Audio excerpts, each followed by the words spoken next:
Hi guys, and welcome to Bunnies in the Burb, our family kitchen. My name's Taynita, and on today's episode we're going to be doing something very cool, something that's very South African, very African in that. And on this episode, we're going to be having a guest who everybody in the crew hasn't met, but my mom and Miss Elsabe have been friends since, they would say, Facebook has begun, but they've never met face to face. And I think that's a testament to social media and also us as people, how we can connect without having to meet each other anymore. Absolutely. So thank you for having me. Thank you for being here. So we're going to be making a cook sister today, which I'm super excited about. Do you want to tell us a little bit about the cook sister? So cook sisters are great. Cook sisters are traditional South African sweet, and there are two versions of them. They originally arrived in the Cape with the Malay settlers and people, the Malay slaves who were there, and they were ultimately then transformed into a South African and a more Afrikaans kind of treat, but now they're a firm favorite for the whole country. The Malay one is more soft and it has ginger in it and most probably dipped in syrup and wrapped in coconut.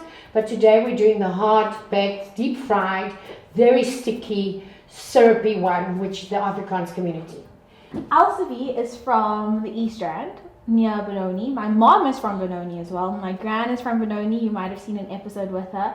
And many influential people that have come out of South Africa. So you might know Charlize Theron if you're not from South Africa, or if you're watching from around the world. And I think the nice thing about Benoni and the East Rand is that there's so many different cultures that have come together and have this great community over there. So we have a fabulous community and we've always lived together greatly, and I'm sure you have heard the history of Oliver Tambo. Yes. And because I believe you're from Actonville. Well, my mom's from Actonville, and the graveside that he's buried at is actually where my grandfather's grave. Well, family, so we're all really connected and we've always worked together fantastically. Okay. So do you want to get started? Do you want to show me? Let's get started. So the most important thing to begin with is to make our syrup. Who taught you how to make this recipe? My mother. This is actually from my mother's recipe book from when she went to school in 1958. This is the same textbook she used at school. It's our family cookbook. We use it for everything. Okay, so it's a family recipe that you guys make at home, and I can make in my home. You're going to be so surprised how easy they are to make. I know everybody thinks it's so difficult, but it's so easy. You're going to be making them for tea time every week. Okay. 5 cups of sugar, 1/4 teaspoon of cream of tartar, 2.5 cups of water, the rind grated, and juice of 1 lemon. Great. So what we do is we cut our lemon. Okay. We juice it. We put it in Straight into the pot. Okay. And then we add our with everything goes in, because there's lots of flavor left in there. Okay. Then we use our 5 cups of sugar. And can the syrup be used again afterwards? Yes, you can. So if you have extra, you just keep it in the fridge. The colder it is, the better it is. Okay. Then we have our 2.5 cups of water. Our 1/4 teaspoon of cream of tartar. And what does the cream of tartar do? It sort of helps it solidify into a proper syrup. It's one of the things that when you cook it, it actually helps it make into a decent syrup that will go into your thing. Then what we do is we pop it onto the oven, onto the stove. Okay. And we let it heat up, and we're going to stir it continuously until all the water, the sugar and the sugar has dissolved. And then we're going to just let it boil for 5 minutes. Okay. It's like easy peasy. The syrup is boiling now, so Elsabe, what are we going to do next? Well, next we need to make the dough, because it needs a couple of minutes to rest, but it's the easiest dough you've ever seen in your life. So 2 cups of plain normal flour, 2 tablespoons of butter or margarine, 4 teaspoons of baking powder, a teaspoon of salt, and then 1/2 cup of water and lemon juice. Now you have an option here to also use buttermilk, but today we'll just use the lemon juice. Yes. So put the flour in. I've also noticed that you brought with you newspapers and lots of other stuff. I also don't know what you do yet, so do you want to tell us a little bit? Okay, well, we'll start with the newspapers. I must tell you, when you fry these, it's a bit of a messy job. Syrup and oil goes everywhere, so that's just so you and I don't have to spend a whole evening cleaning. And for the rest of it, I work I've worked in the public space for a long time, but more important is about my food gardens and my own program that I believe in running, which is called Real Food for Real People. It's really a tragedy that poor people in South Africa can only eat junk and rubbish. I want us to teach people how to go back to a simpler life, a simpler time, and how to grow your own stuff.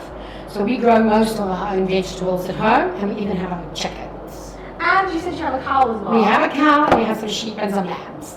Do we just want to check on the I syrup? think we should. Okay, now you need to put it slower. Okay. And we put the lid on now, and it cooks for 1 minute, and then we're going to cook it without the lid for 5 minutes, and then we're going to be done. Okay? So what else goes in here? Okay, so then you need to put the butter in. You can massage take it out and you massage it in with your fingers. What consistency are we looking for? Well, it's going to go a bit crumbly. Okay.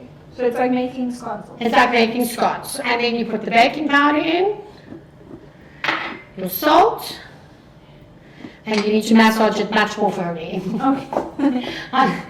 So this is a messy job. It's a messy job, but a delicious job. But a delicious job. Very messy on more than one step. But you know how important cook sisters are in our history for the emancipation of women. So many women have gained financial freedom by baking and selling cook sisters. After the Boer War, when the British had burnt down nearly every farm and had killed nearly all our farm animals, there was nothing left, and women didn't know how to make money to afford school shoes and education for their children. So by baking cook sisters and selling it at church fetes and on weekends to other friends and people in the community, these women could set themselves free.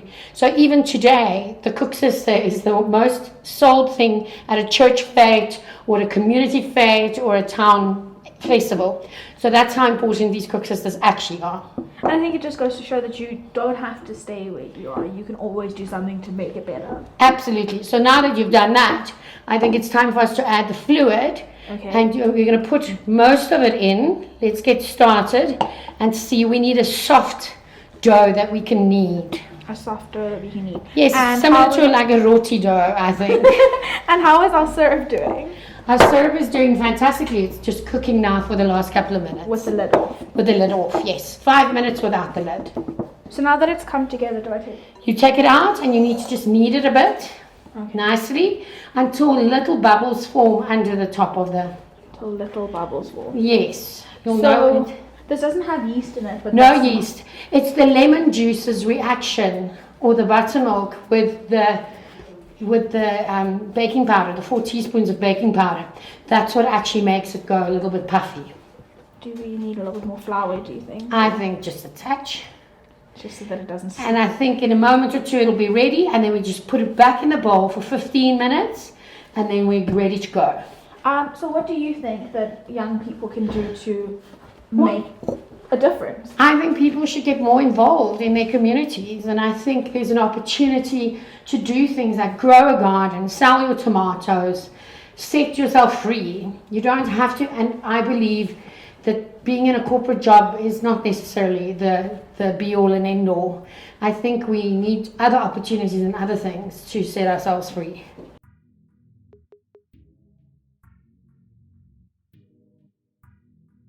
And now we just leave this to rest for a little bit. We leave it to rest for 15 minutes and then we're going to roll it out and plait them. Perfect. So when the syrup looks like this, it's cooked now, and now we have to put it in the fridge because we need to get it as cold as possible. The colder the better, because it sucks into your warm dough better when it's ice cold. I think that's something that people don't think about, because you would think you would want to put a warm syrup on something. No, the colder the better for a good juicy cook sister. Great. So this goes into our fridge, and then we're going to start rolling. We're going to start rolling and cutting. Our dough has been resting for 15 minutes, and now you're going to teach me how to make this cook sister shape. Yes, we're going to do the cook sister shape. So we're going to take it out and we're going to roll it. So let me just get it started for you, and then you're going to finish it. So we're going to roll our dough, and you're going to try and make a big rectangle. So, and you're going to have to roll it until it's about 5 mils thick. So it's reasonably thin, but not too thin. And then when you make this dough, do you have to use it like immediately, or can you freeze it, or? No, best you use it, or you leave it overnight under a damp cloth. you can still use it the next day. But usually, you know, you want to use it. The syrup, however, as we said, you can keep in the fridge. And the syrup can be used for like donuts if you wanted to do Yes, that. if you wanted to do donuts.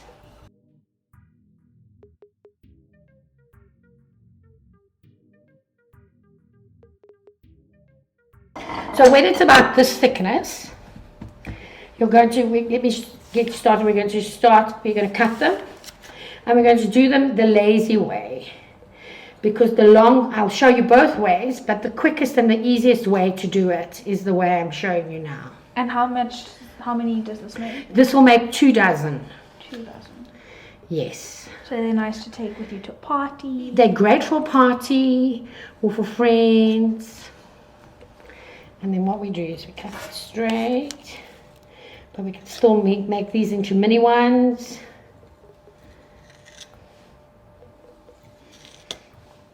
And this is why it's also really great to have a marble top. Yeah. Because you can work on the surface and you can cut it without damaging it. And as you can see, I'm making a little cut in the middle. So we're going to do the quick plait. The quick plait, okay. The quick plait. So what you do with it is you take it like this, pick one up, and then you top the top in, and it makes a little plait. Top the top in. Tuck it through. There, and you pull it, and it makes a little plaity thing like that. Okay. Because the traditional way of doing it is that Actually plaiting. you actually have to plait it, and it takes forever. So And then this happens. So top the top in. Because if you want to, you can do that. I like these. So do I. Particularly if you're making a couple of dozen at a time. Otherwise, it takes forever. And they still look quite cool. No, these are quite cool. It's the quick plait, as you'll call it. I actually, at home, because I make so many of these, have a cook sister cutter. So my brother-in-law made me a metal thing that I just plonk down, and it cuts the square, and it's got a little slit in the middle already. The pros. Every girl needs a gadget. Oh no, okay, so can we just roll We'll roll them out again. But so there you go. Quick, easy. I know they look like they take forever, but as you can see, it took us, all over 45 minutes, and we're done. And now we're going to fry. And now we're going to fry. Let's just check if our oil is hot enough. And you do that by dropping a little bit of the dough? Yes, so what we do is we take a little ball and we drop it in, and there we go. As you can see, it's bubbling and it's coming to the surface. So that means yes, perfecto. And a big part of this is you heat your oil up to about 185 degrees Celsius, or you must keep an eye on it. You don't let it get too hot, otherwise they're going to be dark brown on the outside and raw on the inside, where you want an even bake. So you know how to fry a smoosa? Yes. So it's a very similar process as to frying a smoosa. So we take our little cook sister, we stretch it, we drop it in, and as with samosas, only 2 or 3 at a time. Okay, so stretch it. And drop it.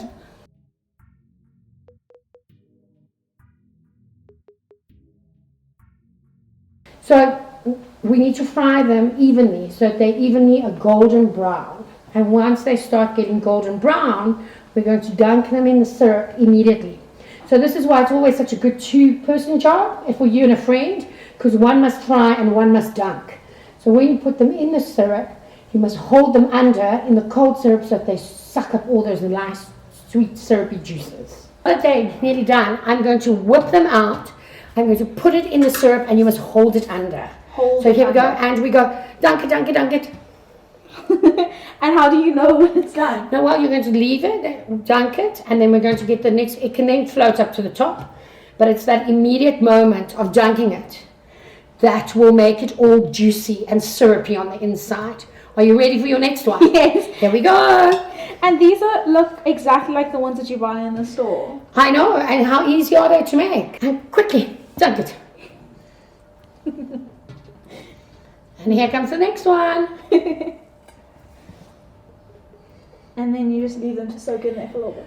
Well, you can start taking the others out. Can you see how if you take them out and put them on a tray to just drip a bit, and then we'll break one open, and you can see how juicy they are already. Can you see how see-through they are? Yeah. That means they're filled with syrupy goodness.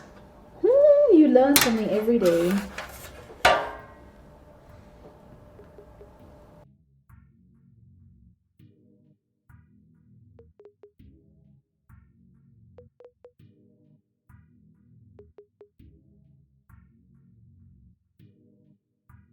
Look how beautiful they are. Fat and juicy and syrupy. And they look almost like glassy. Yes, so the glassy means they are really, really, really filled with juice. So I think you must break one open and see how juicy they are. Okay, so Look at that. Perfectly cooked and filled with juice. they look so great. So should we try one? I think we should. Shall we share a bit? Sure. Thanks. 1, 2, 3. Mmm. Better than the store. Great. Thank you so much for coming onto the show. I honestly learned so much. Thank you for sharing your knowledge with I'm us. so glad, and I hope that you've now inspired you to make these more often. Definitely. I hope that you guys enjoyed this video. If you did, please give it a thumbs up, subscribe down below, and share it with your friends. Also, send us a picture of the Cook Sisters that you've made using #BunniesInTheBurb. All the social media links will be down below as usual, and we look forward to seeing you guys next time. Bye.